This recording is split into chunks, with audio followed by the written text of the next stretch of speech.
Arc 7 is the most contentious arc in the story thus far. A lot of people at each other's throats over the events of the arc, and it's something I got to see firsthand over the course of my catching up. It's divisive, it's controversial, and to a lot of people it's the worst arc of ReZero that completely ruins things that came before. Do I feel the same? Well, no, not at all. I actually quite enjoyed this arc despite my numerous issues with it. The story definitely made its most ambitious move with this arc yet, shifting away from the cast that the audience has come to know and love, and shifting us away from the nation that we've become familiar with, plopping us into a mostly unfamiliar land with unfamiliar people. It's not a decision that can be made lightly, and our only tethers to this new setting is our protagonist, the lingering connection to Rem, and if you read side stories, Vincent Valekia, and of course, that won't rival some people's investment in characters like Emilia. Not only is the removal of our primary cast a pretty big deal, putting us in a place with entirely new customs, culture, history, and so much more is an insane increase in scope, because these new things don't exist in the vacuum of Valekia. They are moving parts of the whole of the ReZero world, and the biggest concern, I believe, is scope. Of course, there is nothing literally stopping you from cramming as much content into your story as you possibly can, but what should stop you is scope creep.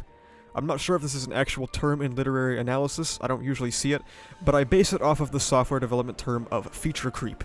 Basically, feature creep is the excessive ongoing expansion or addition of new features in a product, leading to software bloat and overcomplication, as well as possibly leading to some of the original required features of the piece of software to go underdeveloped or underdesigned. It's basically just stretching yourself too thin, and something very similar can happen to stories. I've seen a lot of concern about the tackling of long-standing plotlines in ReZero due to this massive scope expansion of Arc 7. And while I don't go completely doomer like some people do, I understand the concern. However, I don't have any particularly massive reason to lose charitability when it comes to ReZero at this point in time. Something that has satisfyingly and consistently followed up on character flaws like Subaru, with a deep understanding of who he is, with antagonists like Regulus and Todd, or the series has continued to deliver on plotlines as late as Arc 6, like Rem and Ram. Like I said, I can understand the fear of scope expansion, however, Tape hasn't given me a reason to doubt his capabilities yet, especially when some of the characters in this arc that didn't exist beforehand are so unbelievably good. ReZero's high action or intense moments are great, but ReZero is at its strongest with incredible character dynamics and relationships, and this arc is really no exception. Kicking off with a really strong dichotomy between the newly restored Subaru and the amnesic Rem. The arc starts with the immediate parallel between Arc 6 Subaru and the new Arc 7 Rem, with Nubru having suffered tremendously due to the expectations of the name Natsuki Subaru being placed on his shoulders, and now, Rem has to live with the only person who knows what the name Rem means in this world. It's an immediate show of his growth, as he does not want to unfairly put her in the position of being the Rem he once knew, knowing the first-hand pain of the hell of bearing the name of oneself. He immediately acts to try and make her as comfortable as possible while still battling internally with the visage in front of him, and how the image of Rem in his head does not at all coexist with the version in front of him, especially with incredibly cutting words that cut down to his soul, that cut down to the very motivation he has had for the past couple of arcs. You are not a hero. These two characters are not alone, because Arc 7, despite adding so many new characters, makes so many of them extremely interesting. Yorna Mishigure, 7th of the Divine Generals, has her own super interesting relationship with some of our already established cast. ReZero is a series that is largely centered around love and the different ways it can manifest for different people, whether it be positive or extremely negative. Ironically, despite being in a meritocratic land of death and destruction, the depiction of love surrounding Yorna is largely positive. Soul marriage in itself is a technique that is empowered by shared love, and Yorna is as strong as she is due to the love that she has cultivated from the people of Chaos Flame. It isn't out of some twisted desire for power, but a genuine appreciation and admiration that goes both ways. Yorna loves the people who opted to live in her safe haven, and the people of Chaos Flame love her for giving them a place to stay. It's explicitly clear that they don't love Chaos Flame, but they love Yorna and her creation. She also has a much more implicit lack of self-respect or self-love compared to the rest of the ReZero cast. It's very clear for a lot of characters that they don't find value in themselves, a lot of them struggle with self-perception. Yorna sorta embodies one of the traits that Subaru has struggled with, a refusal to recognize your own impact on other people's lives. It was Vincent of all people who had to show her that what the people of Chaos Flame love isn't the concept of it, but the place that Yorna had created. Their attachment to Chaos Flame is by virtue of their attachment to her as a person and the things she does. The reveal that she is Priscilla's mother, and is continually reborn to the Binding of Thorns, is another massive thing for her character, adding yet another character to her ever-expanding roster of them that can experience death repeatedly. Yorna is, of course, not the only standout character for Arc 7, but one of my favorites. There are also the dumbass siblings in Flop and Medium, who twist the messaging of the strong tramp of the weak of Wallachia and interpret it in their own way to get revenge on the world, and their relationship with Balroy that continually gets more interesting the longer it sits, and characters like Todd and Vincent, who will get their own sections.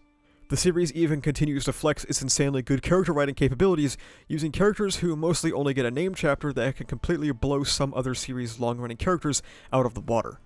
Kafma and his insanely good world-building chapter, Tarita with a further expansion on the themes of fate and the roles of stargazers, and Chisha, who delved incredibly deep into his own character, Vincent's, the nation of Wallachia at large, as well as more based anti-fate posting. Of course, there are some characters that don't amount to much, like Holly or Kuna, but not every character created has to have a major role. It's fine for some characters to take a back seat. I also don't believe that just because you got a name chapter means you have to be an extremely relevant character. Tarita got her name chapter in Volume 30 and hasn't been that prominent since, and that's fine. I don't really mind all that much. Speaking of name chapters, this arc also seemingly aimed to almost devalue them, because before, when you saw a name chapter, oh, some shit's going down, we're getting some certified gas. In Arc 7, we get Zakir Osman, or Flop O'Connell. Not to say that his was bad, but it just didn't really feel like a named chapter, and almost wasn't entirely focused on him. Or, you got name chapters for the Gladiator Island trio, which definitely did not feel like name chapters. To end that small tangent though, Arc 7's cast is really good. Except for this one. Luis was a complete flop in Arc 7. Ending off Arc 6 in a state of complete mystery, we get essentially no pieces to help put together that puzzle, and the ones we do get are sprinkled multiple books apart and oftentimes usually serve other characters more than herself. This isn't your typical case of a popular character being sidelined or shelved for a bit like Roswell. This is the complete wiping of the slate of a character a ton of people were deeply invested in coming off the heels of her extremely impactful named chapter, and then deciding to make her only a tool for other characters' existence. She is what I would personally consider the only character failure in Arc 7. Most important to me in terms of ReZero characters is Subaru. Ironically, he is likely the most controversial aspect of the arc, as Tappei takes his character in bold new directions that, to some people, don't quite work out. ReZero always manages to astound me with how, even after this long, a literal decade, it has elements of Subaru's character it manages to tackle. I'm always left wondering, how can you possibly keep writing this character after every arc? And Arc 7 keeps that train going. Early on, we have the struggles of the self-imposed masculine role for Subaru, the search for a powerful identity, and the tackling of Subaru's hero complex. Natsumi Schwartz is seriously one of my favorite avenues for Subaru's character, ever. In a time where his mind is still scrambled from the Watchtower, in a time where he is trying to be the hero he was to Rem, and when he wears the mantle of a man, he ends up cross-dressing for the end of Volume 27 and the entirety of 28. A lot of people are vehemently against this idea, and it's usually not for any narrative reason, but a complete and total rejection of anything they deem to be woke SJW shit. Of course, I'm not implying that you can't dislike Natsumi, because I'm sure somebody out there has some valid reasons I haven't seen yet, but a lot of it that I've seen online boils down to a complete disapproval of anything revolving real-life cultural issues, or just a hatred of trans people. I've even had people on Twitter say to me directly that it's bullshit, and that Subaru would never cross-dress, despite that being established a very long time ago. Due to it being an anime community, and an especially niche one at that, there is an unfortunate amount of anti-intellectual thought when it comes to this plot development. They do not register that the reason why Subaru's idea of a powerful person is a woman is because of the women in his life have been strong and they've saved him multiple times. A supportive, loving mother, powerful allies in Krush, God rest her soul, or Priscilla, people that have the capability to crush him like a gnat, like Ram. The two people that saved his life being Amelia and Rem, it's what he knows as strength. It's what he can slip into to not be the weak Natsuki Subaru that can't save anybody. Some people are so dead set in the rejection of what they perceive to be progressive politics, they will also ignore the long-standing precedent for gender politics being in ReZero, with the Teresia and Wilhelm stuff in the Wilhelm backstory volumes, or literally everything having to do with Krush and Ferris and EX1 and more. It reeks of insecurity and it reeks of being triggered. Due to this, I have been told that it's not that deep, bro, despite them being deeply involved in the ReZero fandom or even enjoying other think pieces because the series is only as deep as they want them to be, and extending into gender identity makes them uncomfortable, lest they look in and find something they relate too much with, cough cough Arc 3 Subaru. Ultimately, it just kind of stands to hurt their self-insert image of Subaru, and it makes them very upset. The next controversial aspect of Subaru is Child Subaru, partially regressed to a childlike state, partially not. For the most part, I fuck with it. Having Subaru become a child when his ideology of saving everyone no matter what was being tested, and when he was most at odds with his own moral compass as to who was worthy of death, it's a fantastic time to have him infantilized. It's a literal manifestation of his mindset. He's a naive child who hasn't had the proper time to consider these very strong moral or philosophical questions. I mean, He is barely an 18-year-old Japanese kid who was transported to this world. This is especially shown with his first argument with Abel post-infantilization, where we get to see the idea of Subaru that Abel himself has, a sniveling brat who can't formulate his thoughts. What sticks out to me is the confusion on how infantilization works. At times, Subaru has regressed to the mental state of his child self, and his memories fade in and out, and he makes decisions I feel that adult Subaru wouldn't. However, at times, memories are perfectly present, and he acts just like adult Subaru would, but shorter. At times, it feels like kid Subaru is overly reckless due to the influence of his child brain. At times, he just feels normal. By the end of Arc 7, I was kind of just over infantilization as a concept. Not that it was bad, because it brought a lot of cool things. Let's put it this way. Arc 6's amnesia lasted just a touch over 2 volumes. Arc 7's infantilization and mixed-up Subaru has lasted 5 entire volumes, the length of an average arc, and is continuing into Arc 8. I will not speak of the events of Arc 8 in this video, but I will say that there is huge payoff that made the extension more worth it, but I just miss Subaru. I want to feel the fruits of his progression, and I have enough faith in Tappei that I wouldn't be surprised if he puts a wonderful bow on infantilization as a whole, but as someone who is reading the story as it comes out, I'm just a little tired. Another character a lot of people are frustrated by is Rem. I'm not going to say you can't miss old Rem, that's perfectly valid, but man, does a lot of it feel motivated by the loss of a self-insert waifu. Rem is kind of treated as a trophy, and now she's destroyed because she isn't completely dick-riding Subaru to the very end. Full disclosure, I think this version of Rem is more enjoyable. Some people are also frustrated that she spends so much time away from Subaru, but allowing her to have her own experiences in what amounts to her new life, and for her to become her own person, is way more interesting than her just being joined to Subaru at the hip and becoming reliant on him once again. I think she's been this really enjoyable amalgamation of distrust and trust in Subaru, forming her own experiences and ideas about the world around her, while also trying to find out what the name Rem means to these people and also herself. Something a lot of people miss is the royal selection, which, to be fair, is the underlying plot thread for the entire series. I've seen people call this a filler or detour arc, which I find to be very naive. Just because something doesn't have to do directly with the royal selection doesn't mean it doesn't impact that plotline at all. What did Arc 2 have to do directly with it? Nothing, but it informed a lot of Subaru's character aspects, developed the Amelia camp, and more. What did Arc 4 have to do directly with it? Not much, but it made the potential future ruler of the nation a much stronger and independent person, as well as massive progression for Subaru and the implications for the world at large. Just like how those arcs aren't explicitly about the royal selection, it is clearly important for the Amelia camp at large, and plants a lot of very important seeds for the future of the political plotlines. People running for the Lagunican election are literally interfering in Valakian affairs, and you have convinced yourself that this won't be relevant. Tappei, please don't make me sound stupid on this. Just like how Echidna didn't directly serve the royal selection, neither does Sphinx appearing in the main story for the first time. But that does not change that they are both directly responsible for events that change our cast or can cause ripples in the selection. Another point I especially love about this arc are the antagonists. Arc 7 has some of the coolest antagonists of the series, even if they can't match Roswell's rawness and swag. Madeline, not my prime example, but she's a cool antagonist for Amelia, someone who had worked through the second trial of Echidna's and come to terms with what can't be, while Madeline constantly chases after an ever-dimming future. The incredible plot twist and name chapter of Chisha Gold, the straight-up menacing and violent Olbart who acts as a wall at many points. While Vincent may not be a prime antagonist or anything, he is definitely a minor one for Subaru at multiple points, and as I talked about earlier, served as a really great obstacle for Subaru's ideology and moral compass at multiple points in time. Then, there is Todd, an absolute powerhouse of this arc for me. Not only is he raw as fuck, but he is entirely different from some of the other antagonists in Re:Zero. He's not deeply connected to other characters or the world like Elsa, he's not extraordinarily powerful and almost all-knowing like Roswell. He is not, as Subaru would describe it, genuinely ontologically evil like the Sin Archbishops. The most important aspect of Todd is that he is a human being. For the first time so far, an antagonist was almost able to render Return by Death powerless due to sheer cunning and understanding of human psychology. He uses no authority, no divine protection, no magic, driven only by the desire to return to his fiancée and kill the people who terrify him along the way. He's the first antagonist in the series' history that doesn't look at Subaru and see nothing but a weak crybaby. To Todd, Subaru is someone who exemplifies no extraordinary qualities, but manages to outwit him at every turn. He has no physical strength, but gets by lying to others. He is absolutely terrified in every confrontation, but gets out of situations by using information he should not have access to. To Todd, Subaru is someone that should be exactly like him, but perhaps he is even more capable, and that's terrifying to him. Two people that both have the same goal, and the same cowardice. Every encounter between Subaru and Todd is absolutely incredible to read.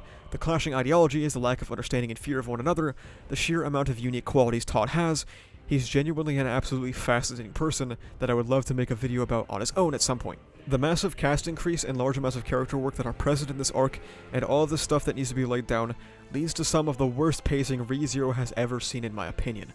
Volume 27 and 28 are especially guilty of horrendously slow sections, but are not alone. 27 had sections that would tell the story non-chronologically, building up the tension and then suddenly providing the aftermath, and then going back to explain how it went down. Thankfully, it does not really repeat itself beyond this. 28 is often listed as some people's least favorite volume of the arc, because a lot of it is just character work, and not necessarily exciting character work at that. This is especially felt when the series dishes out named chapters like crack and low-income neighborhoods, making us wish we were focusing on anything else, or when the series obnoxiously inserts chapters in the middle of hype moments like the chapter New Wind being dropped right in the middle of Garf vs. Katma's climax in the web novel. I'm not going to blame all issues on this, but I do think a lot of modern ReZero's problems stem from the constant need to churn out chapters from Tappei, especially as he starts later and later during his 3-month window between volumes, which might as well be a 2-month window at this point. ReZero, like a lot of other media, is a victim of release cycles, repetitive dialogue or exposition that we've heard 1,000 times, sometimes pages and pages of nothing of note happening, and the biggest arc yet all seem to point to the same direction. Tappei spends more and more time on things that don't need to be put to paper, and the editors don't have time anymore to actually edit. These volumes are barely being finished in time, so who knows how much time his editors actually have, and as a result, Arc 7 is kind of a bloated, unedited mess. We have no reason to believe it's going to get better either. Since the light novel has caught up with the web novel, it's very likely this trend will continue forever, if not ramp up entirely. Tappei just doesn't have the time needed to write the story he wants, and it leaves us to sort of wonder how ReZero's massive scope can be tackled as the author is regularly being crunched for time, and that crunch could worsen significantly. I mean, think about it. He has to write the web novel, he has to possibly make corrections for the light novel, he has to do side stories, and right now he's doing a Joker isekai. I also don't want people to think that all of the slower paced sections in this arc are bad, because they definitely aren't. Despite being some people's least favorite volume, 28 has a lot of great stuff in it, with Rem and Subaru, or Subaru and Al, or that really fascinating chapter with the talks around the campfire, that gives us a lot of information about Tarita and Subaru's current mindset going into Arc 7, arguably one of the most important setup ones for him in this arc. Arc 7 also shows off ReZero's world-building chops, having to extrapolate on an entire nation, and adding its second best aspect along the way, mystery. The mystery of the Stargazers, or the disasters that will affect every nation, or what Sphinx may have been up to since Pride, Prejudice, and Zombies, or fuck, just Al in general. Arc 7 is an arc that builds on ReZero's inherent mystery factor significantly. And personally, I love that expansion in scope, especially if Tappei can stick the landing. The intertwined world-building and mystery aspects like the lore of the Shinobis, the truth about the insect cave in Kafma's backstory, the story of Iris and the King of Thorns, the truth about Aldebaran's past, the mechanics of the Observers and Fate itself. I'm sure there are some I can't even remember right now, but I absolutely love how much room this series always leaves for theory crafting and speculation, and this aspect was really improved with this arc. A complaint I have that could extend into the future is, ironically considering this video I made in the past, stakes. This arc promises a lot more than it actually delivers. We're taking part in a civil war, but we don't really feel the impact of that on anybody we're familiar with. We lose people like Chisha, however they were only introduced in this arc or a couple of side stories to begin with, so in terms of stakes that doesn't really feel that significant. It's kind of similar to Shala, though I think both of their deaths are still solid for other characters. Death is not the only way to build stakes, of course, but extraordinary circumstances like war usually call for extraordinary stakes like death or injury. The only other death in this arc is Tanza, but just kidding. Her sacrifice actually amounted to nothing and she's completely fine. Arc 7 feels like a lot of W's, even through all the suffering involved, and it started to kind of wear down my feelings of, will this actually go well? Volume 31 was especially a slap in the face, with the series dangling the permadeath of the Gladiator trio in front of us only to take it away and reset the entire thing. It's kind of a double-edged sword, because you can kill them, and all you do is continue killing characters you introduced to essentially die, or you can keep them alive and make some of the audience feel cheated with the result. The ending of the arc is a nice subversion of that, as the battle for the Imperial capital is the first thing that hasn't gone to plan in a while, with the injection of Sphinx into the conflict. This is a big part of why I'm such a proponent of serious political backlash for the participants of the Civil War, because that would be very cool and a good way to handle stakes without having to directly kill or maim your characters. As what's at stake isn't their lives in a series where Subaru exists, but instead you're directly threatening their validity in the underlying plot thread of the royal selection. My final complaint about Arc 7 is the side story issue. I'm someone who always prefers to have all of the things I need to know in the main story, and any and all side story material should be just for fun or not necessary to gather context on certain situations. Of course, I'm a ReZero fan, so I've mostly just learned to accept this as a thing that happens in the story. There are some references that just seem like they come out of nowhere, like Alan talking about the events of EX5 with Olbart, or Balroy Temglyph's existence that is greatly expanded upon in EX4. Sphinx's existence is sprinkled throughout side stories that vary from relatively easy to find to something obscure like Pride, Prejudice, and Zombies. Side stories are not 100% required to completely understand what you're reading, but when characters like Stride of Wallachia get name dropped, you have no fucking idea what that really means. This can make for a very frustrating reading experience because you don't understand the full story behind what's being mentioned, and it can be not so clear as to what order to actually tackle these stories in. If you want to learn more about Stride and Sphinx, you have to crack open EX2 and EX3. However, the full story of Stride is currently largely unavailable outside of English-speaking communities, featured in Monthly Comic Alive 6 years ago. If you want to read Pride, Prejudice, and Zombies and get info about Alan Sphinx, you will have to find another Monthly Comic Alive story that was released almost 5 years ago exactly. If you want significant Alan information, you will have to read a side story featured in the untranslated Tanpenshu Volume 1 released nearly a decade ago. There are very few resources to actually delve into these stories, mostly existing in niche online communities and very confusing to access as a new or casual reader. To my knowledge, and I could be wrong, very relevant Arc 7 side stories were included in the official light novel release, which is a good start if true. Unfortunately, however, English light novel releases are riddled with translation issues, and also 3.5 years behind, not even done with Arc 6. To top things off, this arc's climax is genuinely incredible. Some of the best payoffs I have seen with the Vincent and Chisha stuff, containing some of the most incredible action and set pieces in the series. The backdrop of all these battles unfolding as Moguro and Visoria clash in the distance, the battles between legendary fighters like Garfield, Kafmo, Roswell, and Olbart, and the blazing battlefield of Priscilla and Yorna versus Arakia. The ending of Arc 7 has a lot to offer, and for a lot of this arc, the series takes one of its boldest steps yet by completely disregarding Subaru for entire books, showing off the series' capability of building incredibly strong character conflicts and connections. It's like The Walking Dead without Rick Grimes, but actually good, and shows Tappei's skill for crafting wonderful situations for these characters in deeply emotional arcs like the O'Connell siblings with Madeline and Balroy, Vincent and Chisha, Priscilla and Yorna, the struggles of Tarita and being the new chieftain of the Shudrock, Todd's strange and fucked up relationship with Katya and Jamal, the distrust and confusion with Louise despite her general flop. Arc 7 has a ton to offer even when Subaru isn't present, and is a good show of maturation for the series in my personal opinion. Arc 7 is the most flawed ReZero arc that exists. However, it is also the biggest ReZero arc that exists. That is kind of to be expected from me. I think for what it set out to do, it was an overwhelming success. I believe a lot of people have become justifiably jaded over the course of a very long and slow arc serialization. As someone who got to read it at their own pace and not having to worry about waiting months between volumes, I loved it. I'm not personally on board with dismissing people's opinions because they read, for lack of a better word, weekly. Reading the web novel as it releases is an intended reading experience for the series, flaws and all. And with the series failing to shake anything up for the light novel, regularly regurgitating information the viewer already knows, sometimes moving at a snail's pace for chapters in a row, the expanding scope over the course of years, and missing out on some of your favorites for those years, I understand the backlash this arc got, and I do think setting aside some time to sit down and reading it without having to wait for a chapter to drop could do some benefit for the purposes of hindsight, but your week-to-week feelings are still as valid as someone who enjoyed it week-to-week. I personally really enjoyed Arc 7, and if I had to rank the arcs, Arc 4 probably equal to Arc 6. This is the one I'm not sure about. Arc 7 over Arc 3? Sometimes I go back and forth on that. And then Arc 5, then Arc 2, and then finally Arc 1. Thank you so much for watching. If you like this video, please remember to like, comment, and subscribe for the funny YouTube algorithm. You can also become a YouTube member, which gives you access to behind-the-scenes content, a badge on comments and livestream chats, as well as the use of emotes and videos before their actual release.